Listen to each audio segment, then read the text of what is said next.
Logos. Today we will learn the importance of this concept and how it gave rise to philosophy. In my last video, I mentioned some of the first philosophers you can get started with, but there's an important question. What even is a philosopher? I talked about the Presocratics and them being the first thinkers to be given the name of philosopher. But what gave them this name? What earned them the name of philosopher? Why weren't previous thinkers considered philosophers before them? This is what we'll talk about today, so I hope you're doing alright, and let's get started. So, when we think about philosophical subjects, some of the most ancient ones are the ones considering the nature of reality and how it came to be. Considering this, why are these Greek thinkers considered the first philosophers? Were they the first ones to tackle these questions? Well, I wouldn't say so. One could easily argue that these subjects are treated in all or most religions. One could even argue that they are the reason why religions were created. And the most ancient religions that we know of are, for example, the Egyptian. They are much older than the pre-Socratic philosophers. So, considering this, couldn't we talk about Egyptian philosophy, something earlier than Greek philosophy? I think in order to answer this question, we should first answer another question, which is, what is philosophy? And I'd say there are two ways of answering it. The first one is the philosophical way, or what I like to call the philosophical way. And the next one is the practical way, at least practical for this video. If we wanted to do it in a philosophical way, I might not be able to fully cover it on this video.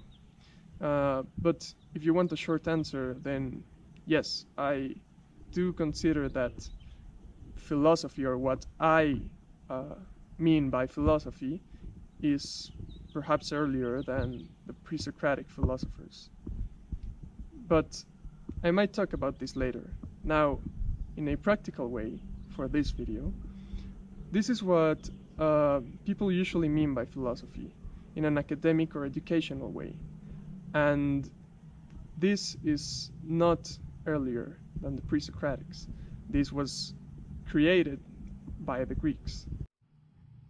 When you're taught about philosophy in school, you'll very likely start with the Greeks, and a lot of scholars will agree that philosophy, as we know it, was created in ancient Greece. This argument, and several of the ones to come, comes from two main books that I consulted for this video, which I will link in the description.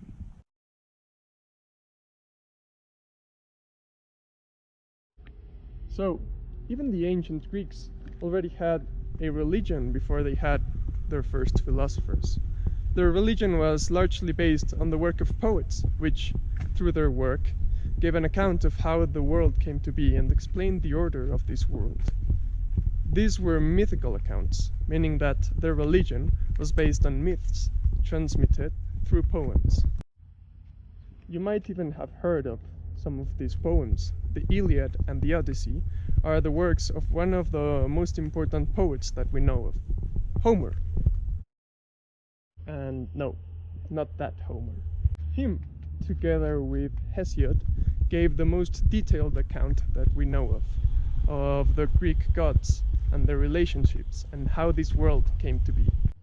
They are also very important ethical works, as they present some of the most ancient works that we know in which a certain behavior is deemed admirable.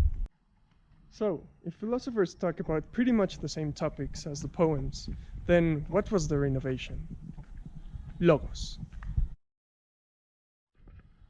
To understand this concept, we will compare it to myth, to the myths that were in their first religions.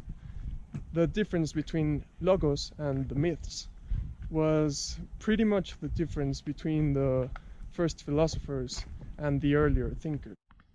So, as we've mentioned, they both try to answer pretty much the same questions or similar questions.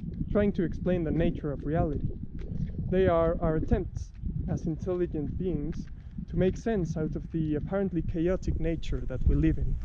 Because when we have an explanation for something, we're not afraid of it.